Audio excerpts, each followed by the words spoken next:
Dans le cœur vibrant d'un village africain niché entre des collines verdoyantes et une rivière scintillante, vivaient 3 adolescents inséparables. Leur lieu de rencontre préféré était un baobab majestueux qui trônait au centre du village. Ses racines massives s'étendaient comme des bras protecteurs, et son tronc noueux racontait des siècles d'histoire. Chaque soir, juste avant que le soleil ne se fonde dans l'horizon en peignant le ciel de teintes d'orange et de pourpre, Mali, Kaël et Nia se retrouvaient là. Mali, l'aîné du groupe, était connu pour sa sagesse tranquille et ses yeux pétillants qui semblaient voir au-delà des apparences. Il rêvait de devenir un grand conteur, capable de transmettre les légendes de leurs ancêtres aux générations futures. Kaël, le plus jeune, était un esprit vif et aventureux, toujours prêt à explorer les recoins cachés de la forêt. Son rêve était de découvrir un secret ancestral qui enrichirait leur village. Et enfin, Nia, la seule fille, était une artiste dans l'âme, transformant de simples feuilles et des pigments naturels en œuvres d'art vibrantes. Elle aspirait à montrer au monde la beauté de sa culture à travers ses créations. Ce soir-là, une brise douce caressait leur visage alors qu'ils étaient assis, le dos appuyé contre le tronc rugueux du baobab.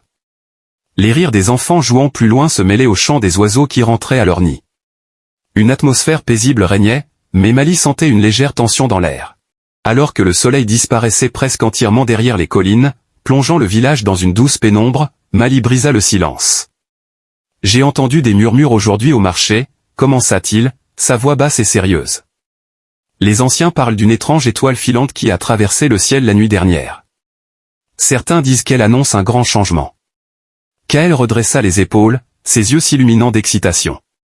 Nia, quant à elle, fronça légèrement les sourcils, une pointe d'inquiétude dans son regard. Les histoires de changements annoncés étaient souvent mêlées de joie et de défis. Kaël, incapable de contenir son enthousiasme, s'exclama « Une étoile filante. Peut-être qu'elle a laissé quelque chose derrière elle.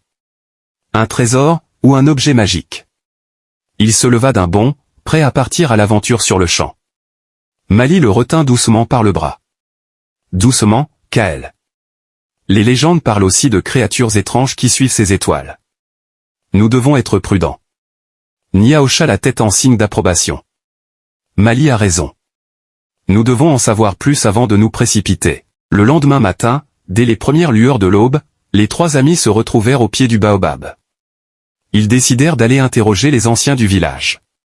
Le plus respecté d'entre eux, le vieux Baba Jabari, était assis sur un tabouret devant sa hutte, son visage ridé empreint de sagesse. Ils lui racontèrent les murmures entendus au marché et leur curiosité concernant l'étoile filante. Baba Jabari les écouta attentivement, son regard profond et pénétrant. Baba Jabari prit une profonde inspiration et commença à parler d'une voix calme et grave. « L'étoile que vous avez vue est rare, mes enfants. Elle apparaît parfois pour annoncer un événement important, un défi ou une opportunité.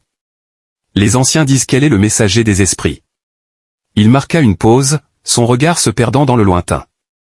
On raconte qu'il y a longtemps, une étoile semblable est apparue avant la découverte de la rivière aux cristaux brillants, qui a apporté la prospérité à notre village. Mais d'autres fois, elle a précédé des périodes de sécheresse ou d'épreuves.